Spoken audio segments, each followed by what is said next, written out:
Good morning, dear students. Welcome to SYH Guru. Please like and share our videos and subscribe our channel. మనం గత 3 పీరియడ్లుగా లోకగీత్ అనే నిబంధన గురించి చర్చించుకుంటున్నాం. సరే, ఈ లోకగీత్ అనే పాఠము నిబంధు. ఈ నిబంధనను రచించిన రచయిత శ్రీ భగవత్ శరణ్ ఉపాధ్యాయ గారు. అందరూ ఈరోజు పేజ్ నెంబర్ 25ను ఓపెన్ చేయండి. పేజ్ నెంబర్ 25లో కింద నుంచి రెండవ పారాగ్రాఫ్.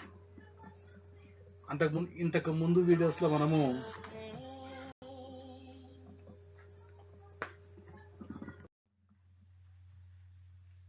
మనము స్త్రీ సాహిత్యం గురించి, ఈ జానపద గేయాల్లోని స్త్రీ సాహిత్యం గురించి తెలుసుకుంటున్నాం. వీటిలో చెబుతున్నాడు ఇక్కడ, त्योहारों पर नदियों में नहाते समय के, नहाने जाते हुए राह के, विवाह के, मटकोड़ जोनार के, संबंधियों के लिए प्रेमयुक्त गाली के, जन्मदिन आदि सभी अवसरों के अलग अलग गीत हैं जो स्त्रियां गाती हैं. इन अवसरों पर कुछ आज से ही नहीं, बड़े प्राचीन काल से वे गाती रही हैं. महाकवि कालिदास आदि ने भी अपने ग्रंथों में उनके गीतों का हवाला दिया है. सोहर, बानी, सेहरा आदि उनके अनंत गानों में से कुछ हैं. वैसे तो 12 मासा पुरुषों के साथ नारियां भी गाती हैं. ఇక్కడ అంతకు ముందే చెప్పారు, స్త్రీ సాహిత్యం గురించి గత పారాగ్రాఫ్ లో కూడా మనము డిస్కస్ చేసాం. ఇక్కడ స్త్రీ సాహిత్యంలోని అంటే జానపద గేయాలు వేటికి సంబంధించి ఉంటాయంటే చెబుతున్నాడు, త్యోహారోం పర్ నదియో మే నహాతే సమయకే, అంటే మీ పండుగ సందర్భాలలో నదులలో స్నానం చేసే సందర్భంలో పాడే పాటలు, ఇంకా నహానే జాతే హుయే రాహ్కే, ఇంకేమి ఆ స్నానం చేయడానికి వెళ్తూ దారిలో పాడుకునే పాటలు, ఇంకా ఏమి వివాహకే అంటే అర్థం ఏమి పెళ్లి సమయంలో, వివాహ సమయంలో పాడుకునే పాటలు, మటకోడ్ అంటే విందు సమయంలో పాడుకునే పాటలు, జౌనార్ అంటే పెళ్లి కొడుకు మామూలుగా పూలతో ఒక తలపాగాను చుడతారనమాట పెళ్లి సందర్భంలో. ఆ తలపాగాను చెల్లెలు దించుతుంది. ఆ తలపాగాను చెల్లెలు దించుతూ ఆ వరుణ్ దగ్గర అంటే వాళ్ళ అన్న దగ్గర న్యాజ్ అడుగుతుంది అనమాట. న్యాజ్ అంటే ఎంతో కొంత అమౌంట్ అడుగుతుంది అనమాట గిఫ్ట్గా. అలా అడగడానికి ఒక పాట రూపంలో అడుగుతుంది అనమాట. దాన్ని ఏమంటామంటే జోనార్ అంటాం. అటువంటి పాటలు. ఇక సంబంధియోకే లియే ప్రేమయుక్త గాలియా అంటే ప్రేమగా తిడుతూ పాడే పాటలు. ఇక జన్మ ఆది సభీ అవసరంకే అలగ్ అలగ్ గీత. ఇక పుట్టినరోజుకు సంబంధించి ఇలా అన్ని సందర్భాలకు, అంటే ఒక సందర్భం అనే కాదు, ఇక్కడ కొన్ని డిఫరెంట్ సందర్భాల గురించి ఇక్కడ డిస్కస్ చేశాడు. కానీ అంతేకాకుండా అన్ని సందర్భాలకు సంబంధించిన వేరే వేరే పాటలు, రకరకాలైన పాటలు ఈ స్త్రీ జానపద గేయ సాహిత్యంలో మనకు లభిస్తాయి అని చెప్తున్నాడు అనమాట. ఇంకా ఇక్కడ ఏం చెప్తున్నాడు, ఇన్ అవసరం per Kuch Aaj say he నహీ బడే ప్రాచీన కాల్ సే వే గాతి రహీ హై.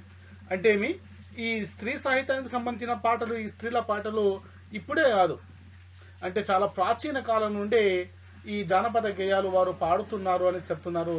ఎంత ప్రాచీన కాలం అంటే చెబుతున్నాడు ఇక్కడ, महाकवि कालिदास आदि ने भी अपने ग्रंथों में उनके गीतों का हवाला दिया है. మహాకవి కాళిదాస్ కూడా అంటే వారి కాలంలోనే స్త్రీకి సంబంధించిన జానపద గేయాలు ఉన్నాయి అనేసి వారు కూడా సాక్ష్యం ఇచ్చారు. అంటే వాళ్ళ గ్రంథంలో కూడా జానపద గేయాల గురించి ప్రస్తావన ఉందన్నమాట. సోహర్, బానీ, సెహరా ఆది అనంత గానో మే సే కుచ్ హై. ఇకేమి వారి యొక్క పాటలలో సోహర్, బానీ, సెహరా మొదలగు పాటలు కొన్ని అంటున్నాడు. వైసేతో 12 మాసా పురుషోం కే సాత్ నారియా భీ గాతి హై. ఇక ఈ 12 మాసాకు సంబంధించిన పాటలు, 12 మాసే అంటే తెలుసు కదా, అంటే మీ 12 నెలలకు సంబంధించి పాడే పాటలను 12 మాసే అంటాము. ఈ 12 మాసే పాటలను పురుషులే కాకుండా పురుషులతో పాటు స్త్రీలు కూడా పాడుతారు అనేసి ఇక్కడ చెప్పడం జరిగింది. ఇక ఈ పారాగ్రాఫ్ లోని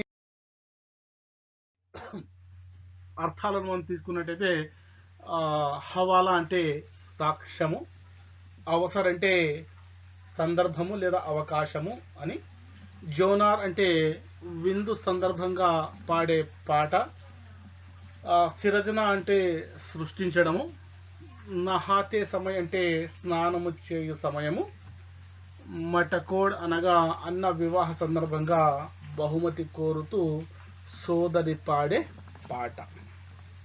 ఓకేనా? సరే, ఇక నెక్స్ట్ పారాగ్రాఫ్ ని మనం చూద్దాం. ఇక్కడ చెబుతున్నాడు, एक विशेष बात यह है कि नारियों के गाने साधारणतः अकेले नहीं गाए जाते हैं, दल बांधकर गाए जाते हैं. उनके कंठ एक साथ फूटते हैं. यद्यपि अधिकतर उनमें मेल नहीं होता, फिर भी त्योहारों और शुभ अवसरों पर वे बहुत ही भले गाते लगते हैं. गांवों और नगरों में गायिकाएं भी होती हैं जो विवाह, जन्म आदि के अवसरों पर गाने के लिए बुला ली जाती हैं. सभी ऋतुओं में स्त्रियां उल्लासित होकर दल बांधकर गाती हैं, पर होली, बरसात की कजरी आदि तो उनकी अपनी चीज है जो सुनते ही बनती है. पूरब की बोलियों में अधिकतर मैथिली कोकिला विद्यापति के गीत गाए जाते हैं. सारे देश के कश्मीर से कन्याकुमारी तक, कठियावाड़ गुजरात राजस्थान से उड़ीसा आंध्र तक अपने अपने विद्यापति हैं. ఇక్కడ ఏం చెబుతున్నాడు ఈ పారాగ్రాఫ్ లో, त्योहार पर एक विशेष बात यह है అంటే మీ ఒక స్పెషల్ అంటే ఒక విశిష్టమైన మాట ఏమిటంటే, నారియోं के गाने साधारणतः अकेले नहीं गाए जाते हैं. అంటే ఈ స్త్రీ జానపద గేయాలు సాధారణంగా సింగిల్ గా పాడరు అన్నమాట. ఎలా పాడతారంట, దల్ బాంధకర్ గాతే हैं అంటే ఏమి, వీరు ఒక సమూహంగా మారి సమూహంగా అంటే ఏమి అందరూ కలిసి పాడతారంట. ఇంకా ఏం చెప్తున్నాడు ఇక్కడ, ఉన్కే అనేక కంఠ ఏక సాథ ఫూటుతే हैं అంటే ఏమి, అన్ని స్వరాలు ఒకేసారి ఏమైతాయంటే వినిపిస్తాయి. యద్యపి అధికతర్ ఉస్మే మేల్ నహీ హోతా, అయితే అందరి స్వరాలు ఒకేలా ఉంటాయా, ఉండవు కదా. అందరి స్వరాలు వేరు వేరు. ఇక అందరూ ఒకేసారి పాడడం వల్ల ఏం జరుగుతుంది, फिर भी त्योहारों के शुभ अवसरों पर वे बहुत ही भले गाते लगते हैं. వారి కంఠాలు అంటే మీ వారి స్వరాలు అంటే వారి సౌండ్స్ కలవకపోయినా కానీ చెప్తున్నాడు ఇక్కడ, పండుగ సందర్భాలలో వారు పాడే పాటలు అంటే మీ అందరూ కలిసి పాడే పాటలు చాలా వినసొంపుగా అందంగా ఉంటాయి అనేసి ఇక్కడ చెప్పడం జరిగింది. ఇంకేమంటున్నాడు, गांवों और नगरों में गायिकाएं भी होती हैं जो विवाह, जन्म आदि के अवसरों पर गाने के लिए बुला ले जाते हैं చెబుతున్నాడు. ఇక గ్రామాలలో కానియచ్చు మరియు నగరాలలో కానియచ్చు గాయికాయే అంటే అర్థం ఏమి, పాటలు పాడే స్త్రీలు, పాటలు పాడే స్త్రీలు అంటే గాయకులు కూడా ఉంటారు. ఇక పెళ్లి సందర్భాలలో కానియచ్చు లేదా పుట్టినరోజు లాంటి సందర్భాలలో కానియచ్చు వారిని ఏం చేస్తారంటే పాటలు పాడడానికి పిలిపించుకుంటారు. ఇప్పుడు మనము చాలా పెళ్లిలో చూస్తుంటాం, ఆర్కెస్ట్రా అని పెడతారనమాట. అంటే ఒకవైపు మ్యూజిక్ వాయించే వాళ్ళు ఉంటారు, ఇంకోవైపు పాటలు పాడే వాళ్ళు ఉంటారు. వాళ్ళు పాటలు పాడుతుంటే వీళ్ళు మ్యూజిక్ వాయిస్తుంటే వచ్చిన వాళ్ళంతా ఏం చేస్తారంటే ఎంజాయ్ చేస్తుంటారు. అదేవిధంగా నాటి కాలంలో అంటే ఈ మధ్య అంటే ఈ జానపద గేయాలను పాడే వాళ్ళు కూడా ఉన్నారు, ప్రస్తుతానికి ఉన్నారు. వాళ్ళను కూడా ఈ మధ్య కాలంలో ఏం చేస్తున్నారంటే ఈ వివాహ సందర్భాల్లో కానివచ్చు, పుట్టినరోజు సందర్భాల్లో కానివచ్చు వారిని పిలిచి పాడించుకోవడం జరుగుతుంది అనమాట. సభీ ఋతువు మే స్త్రీయా ఉల్లాసిత్ హోకర్ దల్ బాంధకర్ గాతి హై. ఇక మనకు ఋతువులు ఉన్నాయి కదా, వర్ష ఋతువు కావచ్చు, శరద్ ఋతువు కావచ్చు, ఇలా ఋతువులు ఉన్నాయి కదా. ఇలా ప్రతి ఋతువులోనూ కూడా ఏమి స్త్రీలు ఉల్లాసంగా పాటలు పాడడము జరుగుతుంది చెబుతున్నాడు. పర్ హోలీ और बरसात की कजरी आदि तो उनकी अपनी चीज है. ఇక హోలీ సందర్భాల్లో అయినప్పుడు కానివచ్చు లేదా వర్ష సమయంలో అయినప్పుడు అయితే వాళ్ళు ఇంకా ఉత్సాహంగా వాళ్ళు పాటలు పాడతారు అనేసి చెబుతున్నాడు. లాస్ట్ ఏమంటున్నాడంటే, పూరబ్ కి బోలియో మే అధికతర్ మైథిలి కోకిలా విద్యాపతి కే గీత్ గాయే జాతే హై. పూరబ్ అంటే తూర్పు వైపు. తూర్పు వైపు ఏమి ఎక్కువగా మైథిలి భాషను మాట్లాడేవారు విద్యాపతి యొక్క పాటలు పాడతారు అన్నమాట. విద్యాపతి అనే ఇది ఒక కవి పేరు. ఈ విద్యాపతిని ఏమంటామంటే మైథిలి కోకిల అంటారు. ఏమి మైథిల్ కోకిల అనేసి అంటారు. అంటే ఏమి మైథిలి భాషలో అతను ఎక్కువ పాటలు రచించడం జరిగింది. కానీ ఇక్కడ ఏం చెప్తున్నాడు, పర్ సారే దేశ్ కే కశ్మీర్ సే కన్యాకుమారి తక్. ఇక్కడ అయితే సారే దేశ్ కంటే ఏమి మన పూర్తి దేశం అంటే మన దేశవ్యాప్తంగా అంటే ఏం చెప్తున్నాడు ఇక్కడ, కాశ్మీర్ సే కన్యాకుమారి తక్ అంటే ఇలా ఉత్తరాన కాశ్మీర్ నుండి కింద దక్షిణాన కన్యాకుమారి వరకు.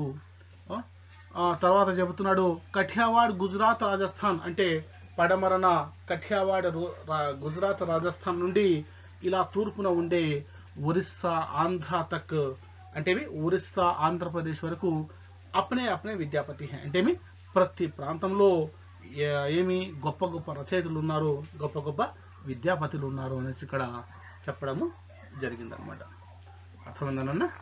ఇది ఈ పారాగ్రాఫ్కు సంబంధించి.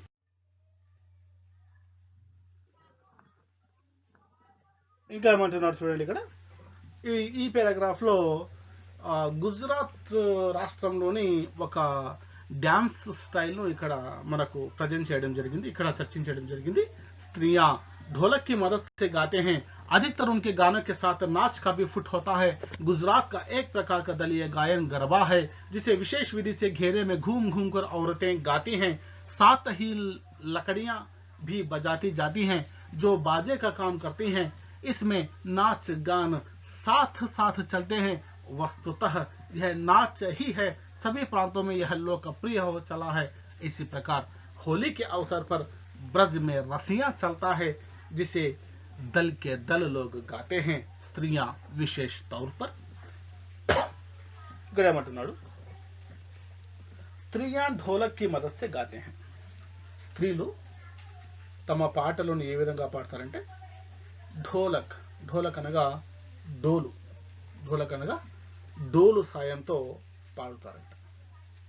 ఇంకేం చెప్తున్నాడు ఇక్కడ, అధికతర్ ఉన్కే గానం కే సాత్ నాచ్ కా భీ ఫుట్ హోతా హై. వారు ఏం చేస్తారంటే వాళ్ళు పాట పాడతారు కదా, పాడడంతో పాటు ఏం చేస్తారంట, నాట్యము కూడా చేస్తారనమాట. గుజరాత్ కా ఏక్ ప్రకార్ కా దలీయ గాయన్ గర్భా హై. ఇలా పాట పాడుతూ నాట్యం చేసే పాటలలో గుజరాత్ లోని ఒక దళీయ గాయన్ అంటే ఏమి, అందరూ సామూహికంగా పాడే పాట యొక్క విధానం పేరు ఏం పేరంటే గరబా. ఏంది గరబా. దాంట్లో ఏం చేస్తారంట, జిసే విశేష్ విధిసే అంటే మీ ఒక విధానంతో ఒక స్టైల్ ద్వారా ఏం చేస్తారంటే వాళ్ళు ఘేరే మే ఘూమ్ ఘూమ్ కర్ అంటే మీ వాళ్ళు ఫస్ట్ ఆ పాటను ఏ విధంగా పాడతారంటే ఇక్కడ స్టైల్ చెప్తున్నాడు, అంటే ఆ పాట పాడే విధానాన్ని గరబా డాన్స్ ఏ విధంగా ఉంటుందని చెప్తున్నాడు. ఘేరే మే ఘూమ్ ఘూమ్ కర్ అంటే ఏమి వాళ్ళు రౌండ్గా తిరుగుతారంట. ఫస్ట్ ఏమి రౌండ్గా తిరుగుతూ ఉంటారంట. ఘేరే మే ఘూమ్ ఘూమ్ కర్ అంటే ఏమి రౌండ్గా తిరుగుతూ ఉంటారు. తిరుగుతూ ఏం చేస్తారంట, ఔరతే గాతి హై అంటే మీ రౌండ్గా తిరుగుతూ గుండ్రంగా తిరుగుతూ స్త్రీలు పాడతారంట. పాడుతూ ఏం చేస్తారంట, సాతహి లకడియాంబి బజాతి జాతి హై అంటే మీ వాళ్ళు గుండ్రంగా తిరుగుతుంటారు, తిరుగుతూ పాడుతుంటారు.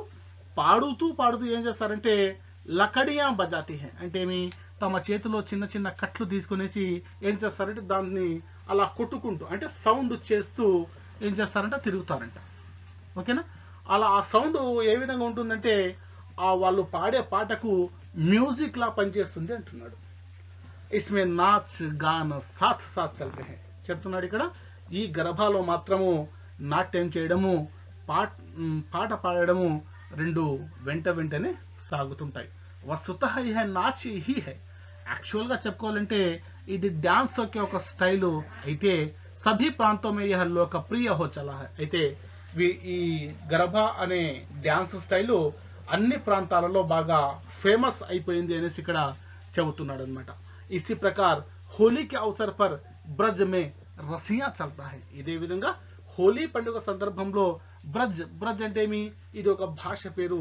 ఈ బ్రజ్ భాషలో రసియా అనే పాటలు పాడుతారు.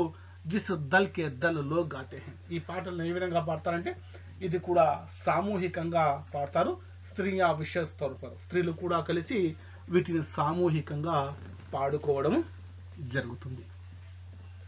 ఓకేనన్నా? ఈ పారాగ్రాఫ్ అర్థమైందా?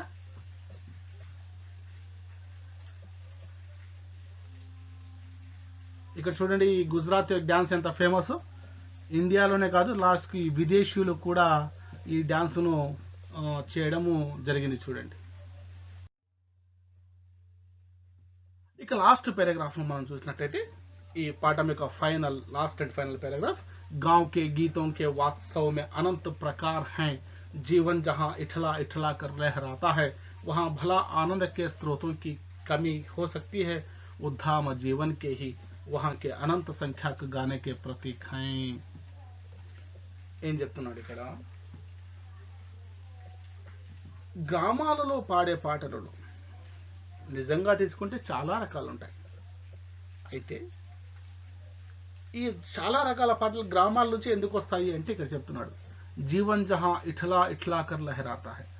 ఎక్కడైతే జీవితము వయ్యారంగా ఉంటుందో, జీవితం వయ్యారంగా ఉండడం ఏంది అంటే, ఎక్కడైతే జీవితము ఆనందంగా కొనసాగుతూ ఉంటుంది. ఇప్పుడు టౌన్లలో తీసుకుంటే అసలు లైఫ్ ఎట్లుంటుందంటే అదొక రన్నింగ్ రేస్ మాదిరిగా ఉంటుంది అనమాట. ఒక బస్సు దిగుతాడు, మరో బస్సు కోసం పరిగెత్తుంటాడు, నడుస్తూ నడుస్తూ టీ తాగుతుంటాడు, బస్సుల్లో కూర్చొని టిఫిన్ చేస్తుంటారు, అవునా లేదా?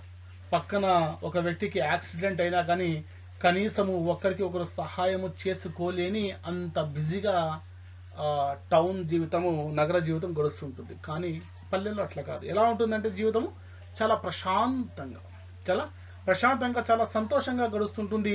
వహా భలా ఆనంద కే స్రోతం కి కమి హో సక్తి హై. ఈ పల్లెల్లో అసలు ఆనందానికి, అసలు ఆనందం అనేది ఏమంటారు, అది ఏమాత్రం లోటు ఉండదు అంటున్నాడు. ఆనందానికి ఏమాత్రం లోటు ఉండదు ఎక్కడ? పల్లెల్లో. ఉద్ధామ జీవన్ కే హీ వహాంకే అనంత సంఖ్యాక గానికి ప్రతీక.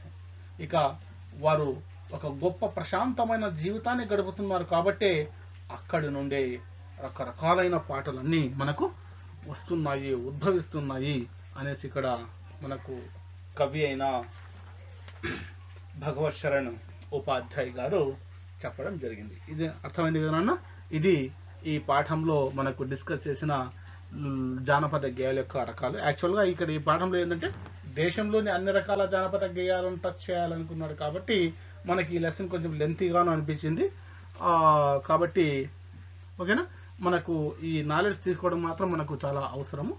ఓకేనా? అర్థమైనంత వరకు. ఒకవేళ ఈ పాఠానికి సంబంధించి మనకి ఏమైనా డౌట్స్ ఉన్నట్లయితే మీరు మీ కామెంట్ బాక్స్లో మీరు మీ డౌట్ను రైస్ చేయండి.